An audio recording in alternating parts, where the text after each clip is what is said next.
Good morning, everybody. Fergus Dolan here from NALA. You're very welcome to our webinar this morning. This is our second webinar of Maths Week. We're delighted to have Mary Reardon. Hi, Mary. Good morning. Mary's a tutor with Limerick and Clare ETB, and she's going to be presenting this morning on using numeracy in everyday life, exploring maths through shape and pattern. So over to you, Mary, and all the best. Okay. Good morning, everybody. This might be a little bit of an unusual presentation because I really love maths. Okay. Can you hear me okay? Can everybody hear? Yes. Yep. Yes. Okay, so here we go. And just ask everybody to turn off the mic, please, because I could hear a little interference. Please. That would be great. If you could initially turn off your mic, and if you need to ask me a question, jump right in, unmute and ask me a question, okay? So the title of our presentation today is using numeracy in everyday life. But I'm just going to challenge your beliefs here. I'm a member of an adult learning maths group, an international group. And one thing I learned in Sweden a few years ago was that the word numeracy was only coined in English-speaking countries. Other countries do not have a word for numeracy. Now, it's a very useful word for us, especially with groups like NALA, because we see it as looking at everyday maths or everyday numeric problems. However, I do want to challenge your conception of that, because there does come the time when you can say, is one person numerate and not another? If one person has similar math skills to another, depending on their situation, they may not be numerate. So my whole approach is that it's everyday maths rather than looking at the word numeracy. I've nothing against it, a great label to use. But I believe we live in a completely mathematical world. I think the reason people are scared of mathematics is because it's bad experience in the past, and they persuade themselves they're not good at maths, and they don't realize how mathematical they are. So really the whole thing about this presentation is I want you to open your mind, to drop any preconceived ideas you have, and to just want to experiment with mathematics in life, if that's okay with you guys. Okay, I hope Fergus is not having a heart attack here. Okay, so our world, we encounter shapes, patterns, every single place we are. From the minute we're born, we are mathematical creatures. Okay, so think about a baby discovering its arms and legs, putting a hand in its mouth, realizing that foot it just bit is its own, being aware of its spatial existence. And then we have to learn how to walk. So even that is a huge mathematical thing. We are aware of our 3D world. We're aware of the objects around us. We are aware of our spatial existence in this. And most importantly, we're aware of the space between objects. So we don't learn to walk without doing a lot of these mathematical computations totally subconsciously. And that's one of the reasons why learning to walk is such a difficult and time-consuming thing, is that our brain really has to process an awful lot of information. We have to process what volume is, the length of things. If you're driving a car, you are now not just this physical body. The car becomes part of you, and you're aware of all that you know, to drive this car through this space on the road, or to park it, whatever. This is all mathematics, okay? So swimming, even the one thing, you know why we have our eyes in front of our head and not on top of our head, is because we do not have to be 3D spatially aware as far as up and down goes. Fish and other sea animals have a very, very different awareness of their environment. Their environment is not just forwards, backwards, left and right. In very real terms, it's above them, below them, diagonally away from them, all 3D. So you can imagine this takes a whole new, what's the word I'm looking for? A whole new set of skills. We aren't that spatially aware as they are, because we don't need to be. So our mathematics develops throughout our life based on need, based on coping with our environment. So that is what I want you to understand. So I've just clicked onto one of many, many, many slides I have. I'm going to apologize. Mathematics is chiefly concerned with patterns in everything, and I mean everything. So I want you to think of the concept of time, okay? For all intents and purposes, for us, time goes from here to here, and it's a linear thing. But look at the cycles that we encounter in time.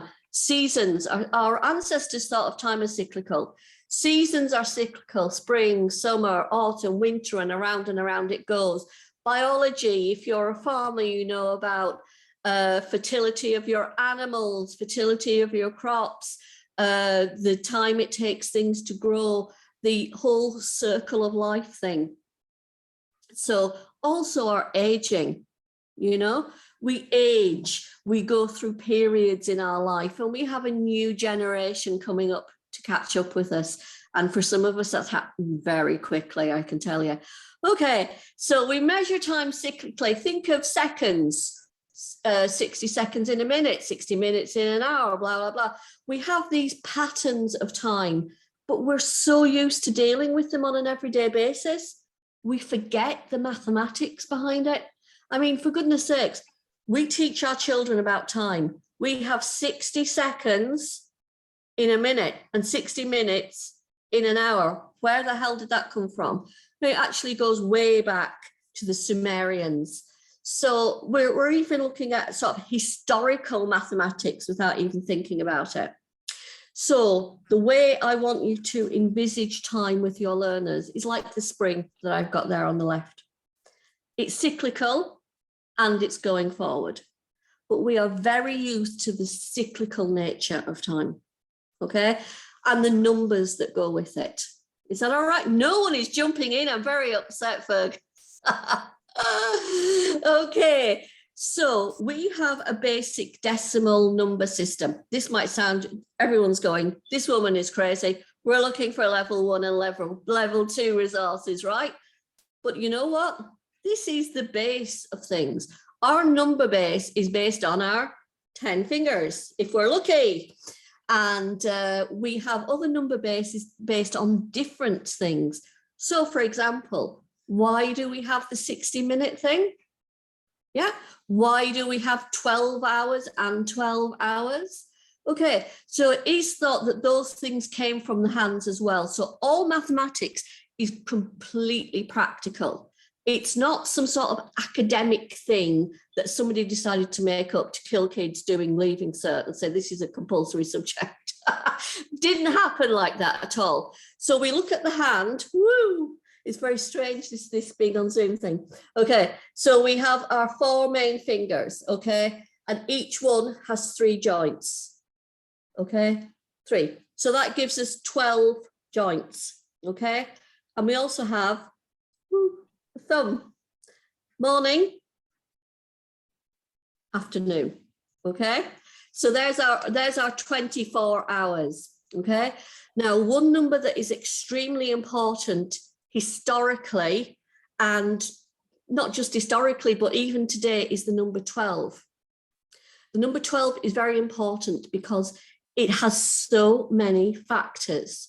If we look at the number 12, it's divisible by 1 and 12, obviously, 2, 3, and 6. It has 5 factors, so it's a very useful number.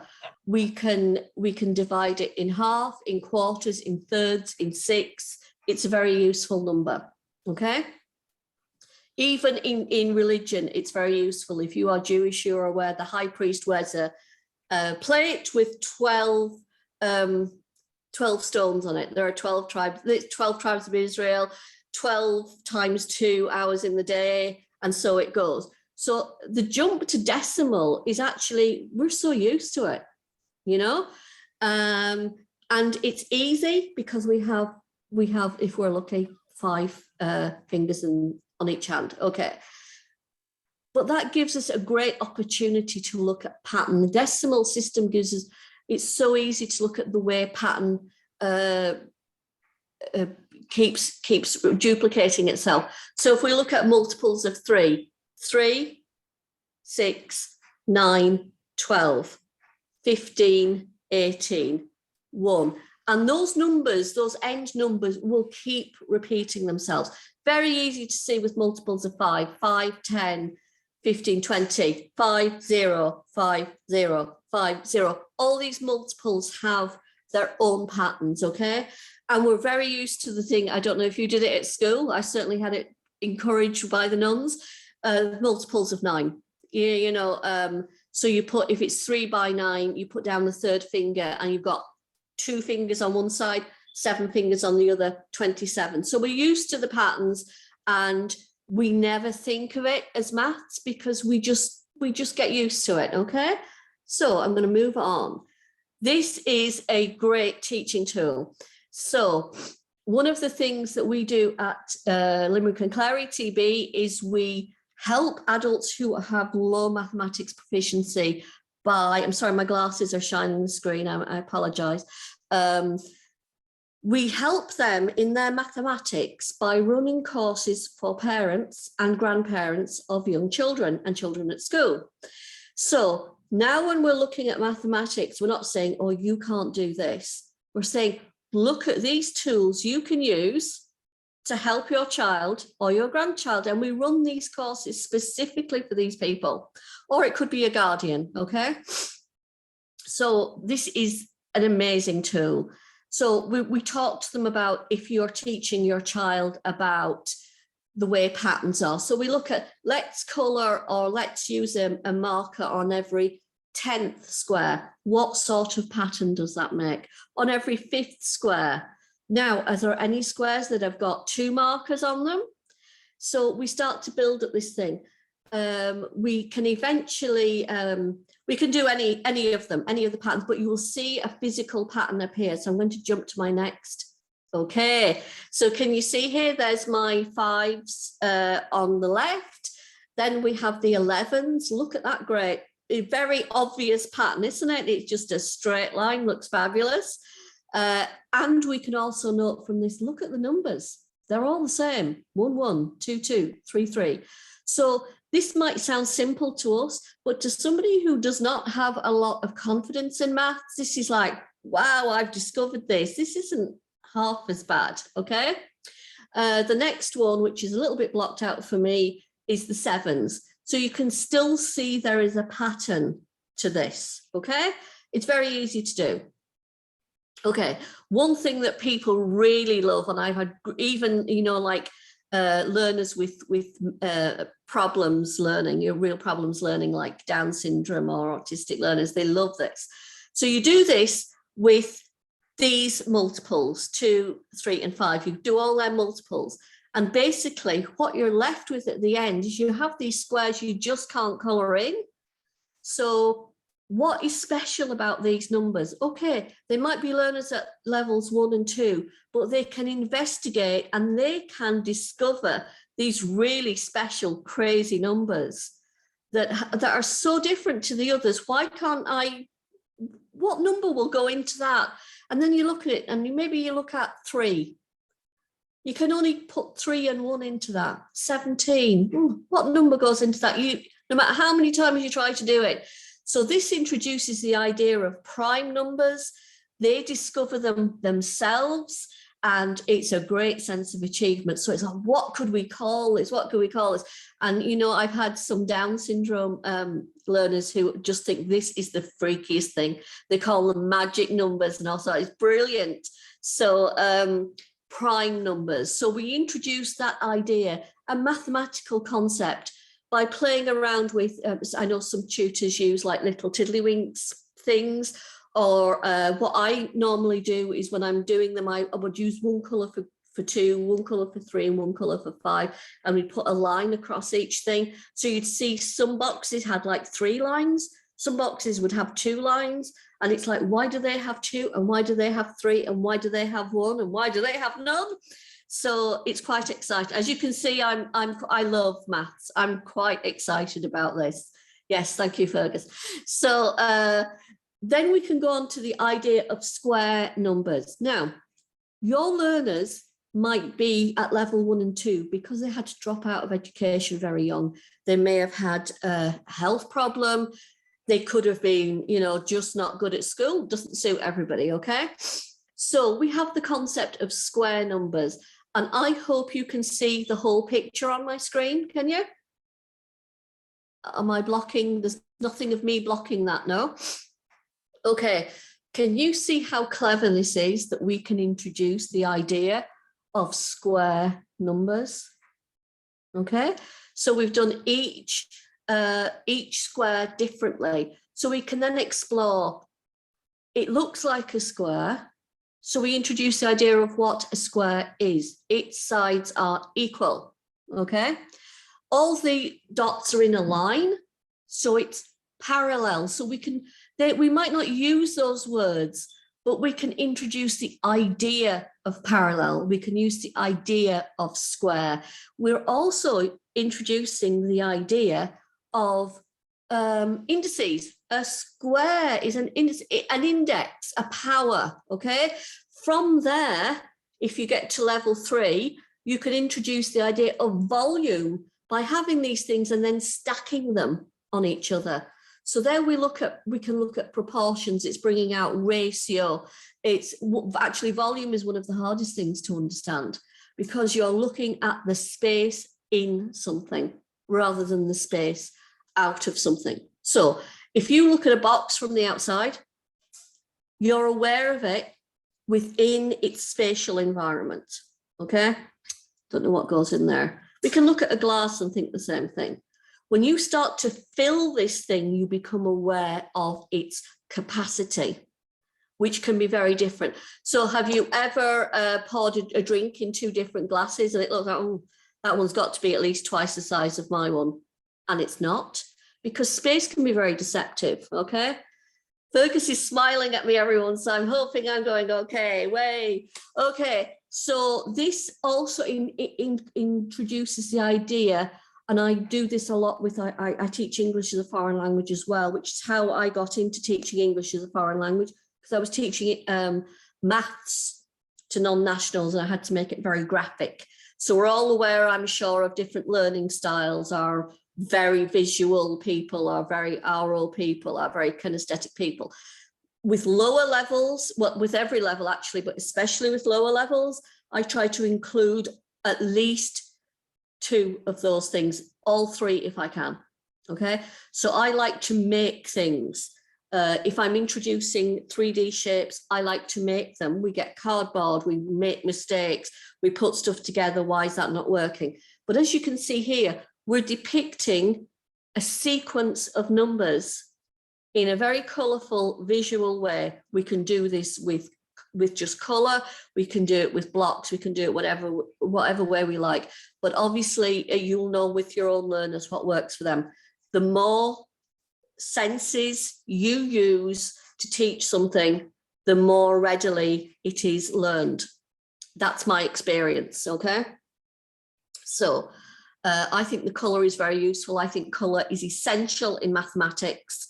And you can see that if anyone teaches maths from textbooks, you can see that they're bringing colour into that. Okay, so I promise you, I do have level 1 and level 2 tasks, but I really just want to bring this to you, okay? Mathematics is in every single thing. And if you can help your learners to understand that, they start to understand how mathematical they are. Ever looked at a shell? Okay. I know the golden ratio has its detractors. I am not one of them. Shell, beautiful. Why does it grow like that? Look at nature. Okay. I haven't included it here. There's some video links here which are great. I want to introduce you to the idea of flowers. So we run horticulture classes, okay? You ever wondered how many petals a flower has? Yes, it's mathematical. 1, 2, 3, 5, 8. It works like that, okay? So, and look at the middle of the sunflower there. Can you see the shape there? This is the golden ratio repeated around that. It affects the way forests grow. Imagine that, forests grow in relation to the golden ratio. This is fabulous. So I'm going to leave you at that. Aesthetics. Now, this is where my learners really get interested. I have the way I introduced this originally was I had to teach a class of transition year girls maths. Have you ever tried to teach transition year girls maths? No, it's not easy, really difficult. So I introduced the idea of them being mathematicians, and this is what you can do at all levels as well. So like all teenage girls, they were wearing makeup. It was looking horrendous. They had eyebrows like caterpillars, you know, those hairy molly things. Do you remember those? Well, it looked like that. So I asked them why they were wearing makeup. You know, you get all this rubbish they don't really know. So I started to play them some videos and show them some things about the golden ratio. So why are you using that on your lips? Why do you want your eyebrows to be thicker? And we looked at aesthetics, at beauty, at physical proportion and maths. And they realized the way they dressed, everything had to do with mathematics.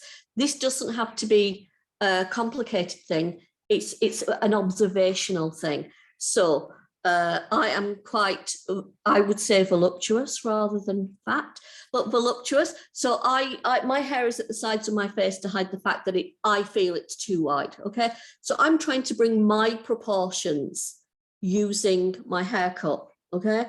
I would try to, if you put blusher, you're trying to bring in, or contour, you're trying to bring in your face. You're trying to conform your look to the golden ratio, okay? So if you can look at that, why is somebody wearing a long top or a short top? So the fashion industry is very, very clued into all of this. They have mathematicians working in the fashion industry. I know it's very hard to believe, but they do. Look at the relation of our hand to our arm. The golden ratio is there, okay? If you look at someone, have you ever looked at someone and thought, God, they're very leggy, or their legs are too short? There actually might not be an awful lot of difference in their measurements, but the thing is that you notice it because your mind is automatically geared, it's automatically programmed to look for these particular ratios in people. Men's fashion industry is just the same. They look at proportions of suits and so on.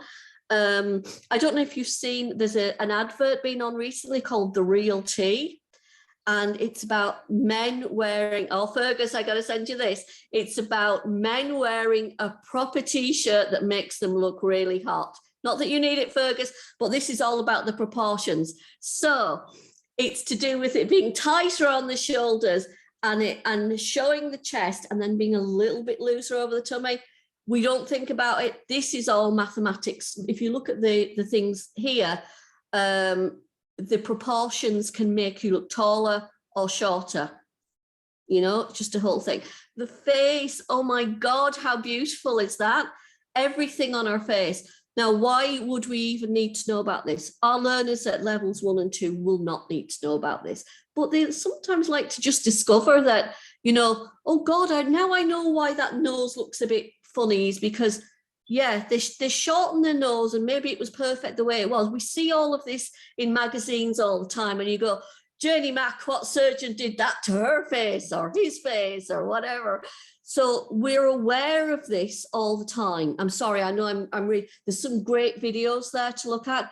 Also, that to be aware, the beauty industry is very keyed into this. Beauticians are trained with the golden ratio, and extremely important, just for our own sake, is facial surgeons who do facial reconstruction use the golden ratio to put people back together again, okay? So I'm really running, it's even in our DNA, okay? how much do I have to hammer this home, guys? Our DNA is in the ratio of the golden ratio. We're completely mathematics. We cannot get away from it.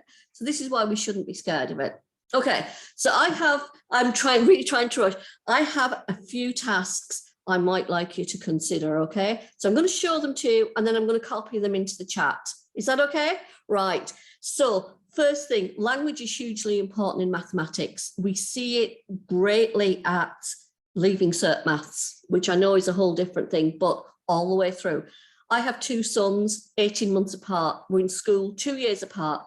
One of them wouldn't accept minus, and the other one wouldn't accept the word subtract. So you had to always say minus to one and subtract to the other. This happens with adults too, okay? So I would like you to think of those mathematical notations we use. How do we use them all the time? 3 into 2, 5 into 10, whatever. Do you know, how many different ways do we say that? And listen, this is hugely important, because how can our students understand what we're trying to explain to them or ask of them if they really don't understand the language we're using to represent those? So very often you can give a student what they call sums, and if it's written down with the plus and the minus, they understand it. You start to talk to them about a real world problem, or they encounter a real world problem when you're not there, and it's like, oh, what maths do I use for this? So that's important. Okay. Symmetry is another, is a thing that's important to us aesthetically and in other ways. Okay. So 2D shapes, be very interested in that. There's a thing about the human face being symmetrical, but you know, some of the most beautiful people aren't symmetrical. So the human body, we have 2 arms. If someone has a disability, so if someone was born with one arm, say shorter than the other or whatever, people can have clothes made to cover that up.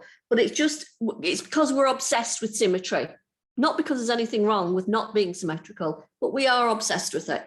Okay, so here is Brad Pitt.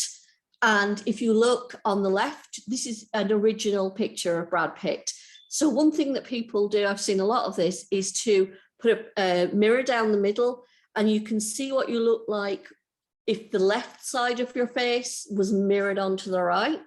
And then the next one is the right side symmetry. And to be quite honest, I think it looks kind of weird. So maybe there's a reason we're not completely symmetrical, okay? Symmetry in all sorts of things, okay? Some things are not symmetrical in certain ways. So this would have to do with putting plugs in, with cookery, with all this kind of stuff. So too much for me to mention. Okay. All right.